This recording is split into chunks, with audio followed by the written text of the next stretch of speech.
Hi అండి. నమస్తే. మా బుడ్డిగాడికి 9th మంత్ పెట్టగానే మా బుడ్డిగాడిని తీసుకొనైతే మా అమ్మ వాళ్ళ ఇంటికొచ్చాను. మా బుడ్డిగాడికి మా అమ్మ ఉంటే చాలు.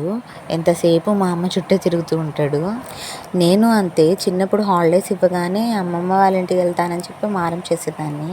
హాలిడేస్ అయిపోగానే అమ్మమ్మ వాళ్ళ ఇంటి నుంచి రిటర్న్ రావడానికి అస్సలు మనసు రాదు. స్కూల్ రీఓపెన్ అవ్వగానే స్టార్టింగ్‌లో ఎవ్వరు రారని చెప్పి ఇంకో 2 డేస్ ఉంటానని చెప్పి మరీ ఉండేదాన్ని. వీడిని చూస్తుంటే నాకు ఆ రోజులు గుర్తొస్తున్నాయి. మా బుడ్డిగాడైతే ఇప్పటి నుంచే స్టార్ట్ చేశాడు. నన్ను అమ్మొచ్చి ఎత్తుకునేస్తుంది, ఎక్కడికైనా తీసుకెళ్ళిపోతుంది, నువ్వు వచ్చి ఎత్తుకో అమ్మమ్మ అన్నట్టు దగ్గరికెళ్ళి మరీ ఎత్తుకో అని చెప్పి చెయ్యి చూపిస్తున్నాడు.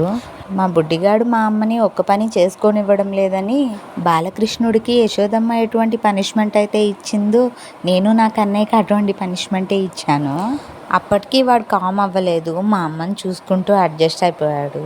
ఇంకా అమ్మమ్మ వచ్చి ఎత్తుకుంటుందా అని ఆశగా ఎదురు చూస్తున్నాడు. ఇటువంటి అల్లరి కన్నయ్యలున్న వాళ్ళకి ఈ వీడియోని షేర్ చేయండి. Thanks for watching.